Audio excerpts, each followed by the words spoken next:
안녕하세요. 정치를 품격 있게 풀어드리는 정치클래스TV의 심상만입니다. 오늘은 한국어가 인도에서 가장 인기 있는 언어인 이유란 제목의 인도 언론의 기사를 살펴보겠습니다. 한류가 유행하면서 세계는 지금 한국어를 배우는 열풍에까지 휩싸여 있습니다. 그것도 세계에서 조만간 중국을 넘어서 인구수로 세계 1위를 찍는다는 전망이 나오며 앞으로 경제력으로도 중국을 위협할 수 있다는 인구에서 한국어 열풍이 불고 있다는 기사입니다. 지금부터 그 소식을 살펴보겠습니다. 인도에서 K-드라마와 K-팝의 인기가 높아짐에 따라 한국어는 가장 빠르게 성장하는 언어가 되었습니다. 한국어는 현재 인도에서 가장 빠르게 성장하는 외국어입니다. 두오링고라는 인기 있는 언어학습 앱은 1000명 이상의 인도인을 대상으로 설문조사를 실시한 후 결론을 냈습니다. 특히 코로나19 팬데믹 이후 인도에서 한국 드라마 K-팝의 인기가 급증한 것을 감안할 때 언어에 대한 관심 증가는 예상하지 못한 일이 아닙니다. 10년 넘게 한국 대중문화를 탐닉해오면서 2017년에 한국어를 배우기 시작했습니다. 나를 자극한 것은 나 자신, 그리고 나중에는 한국 친구에게 배우려는 시도에 실패했기 때문입니다. 그래서 저는 뉴델리에 있는 한국 정부가 운영하는 어학센터인 세종학당에 등록했습니다.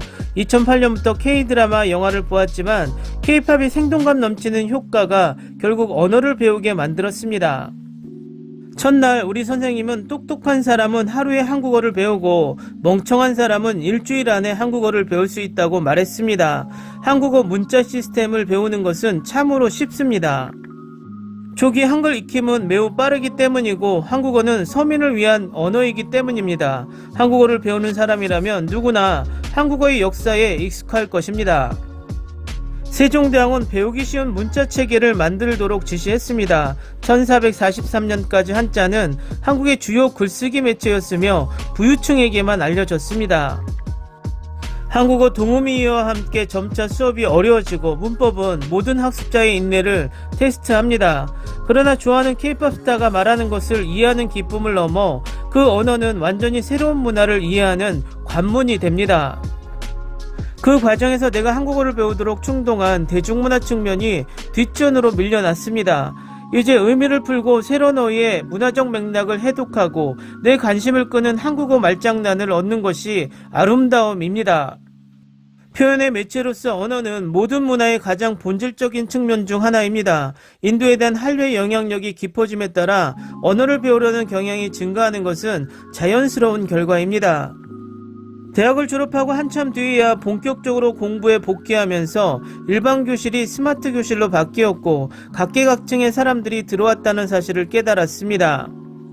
업무와 학업을 위해 한국어를 배우러 오는 사람도 적지 않았지만 대부분의 학습자를 끌어들인 것은 대부분 한국의 대중문화였습니다. 그들 모두가 같은 열정을 공유했기 때문에 그들과 대화를 시작하는 것은 어렵지 않았습니다. 수업 사이에 쉬는 시간에 교사들은 때때로 태양의 눈, 코, 입과 같은 K-팝의 고전 히트곡이나 좋아하는 한국 발라드를 틀어주었습니다. 한 번은 선생님이 2PM과 2AM이라는 두 K-팝 그룹의 어원을 설명했습니다. 학생들은 K-팝 그룹과 K-드라마의 최신 업데이트를 진지한 뉴스처럼 토론했습니다.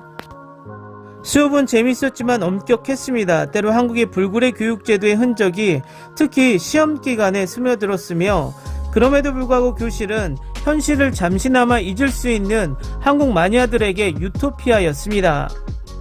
학생이든 50대이든 오리엔테이션을 하는 신입생들은 한국어 콘텐츠를 자막 없이 즐기고 싶다는 생각을 가장 큰 동기로 꼽을 것입니다. 학교의 전학생 출신 교사는 자막의 장벽을 삭제하는 것은 그녀의 학생들 사이에 학업의 원동력으로 남아있다고 언급했습니다. 그녀는 또한 많은 학생들이 한국에서 공부하기 위해 언어를 선택한다고 언급했습니다. 게다가 그 언어는 인도에서 일부 언어를 사용하는 사람들의 관심을 사로잡았습니다. 한국어, 일본어 및 중국어는 언어적 유사성을 공유하기 때문에 이들 언어를 좋아하는 사람들 사이에 관심사가 교차하는 것은 상당히 일반적입니다. 만화와 K-팝에 대한 관심 때문에 일본어와 한국어를 동시에 배우는 부부들이 생각납니다. 세종학당은 2013년 1월 인도 뉴델리에서 50명의 학생으로 시작하여 인도의 문을 열었습니다. 수년에 걸쳐 지원자의 급증은 기하급수적으로 증가했습니다. 오늘날 센터는 입학시험을 실시하고 인도의 지역 파트나와 인팔로 확장되었습니다. 신종 코로나 바이러스 감염증 여파로 온라인 수업이 진행되고 인도 한국문화원에서 무료 온라인 수업이 시작되면서 등록 오픈과 동시에 600석이 채워졌습니다. K-POP 콘서트 티켓을 싸게 사려고 하는 열정으로 사람들은 서둘러 자리를 잡았습니다. 동시에 온라인 강의를 제공하는 사설 플랫폼에 붐이 일어났습니다. 제 인스타그램 광고는 한국어를 가르칠 수 있는 수많은 플랫폼이 있습니다.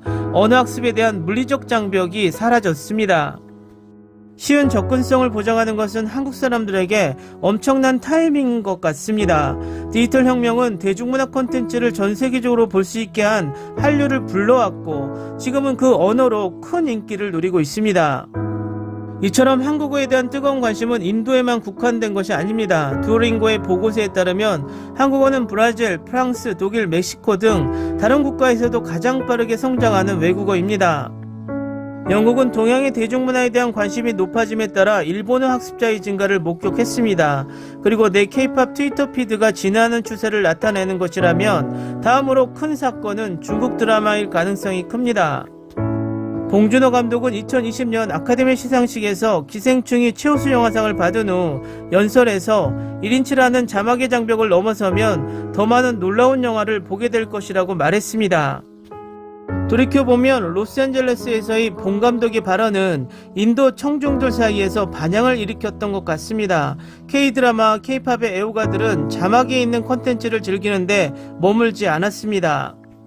그들은 한 걸음 더 나아가 언어를 배움으로써 그 격차를 메우려고 시도하고 있습니다. 기사 잘 보셨나요? 한류의 시너지는 정말 대단한 것 같습니다. 인도의 많은 인구 중 1%가 한국어를 배운다 해도 1000만 명이 넘는 외국인이 한국어를 배우게 되는 것입니다. 이렇게 한국어를 배우는 외국인들이 늘어난다면 국제적으로 한국의 위상 또한 한층 더 올라가게 되고 한국을 외교적으로 지지하는 세력도 그만큼 늘어나는 효과를 가져옵니다. 한류는 정말 엄청난 소프트 파워가 맞다는 것을 증명합니다. 오늘은 여기까지 하겠습니다. 오늘도 생활 속 거리두기 꼭 실천합시다. 당신의 구독과 좋아요는 저에게 큰 힘이 됩니다. 항상 시청해주셔서 고맙습니다.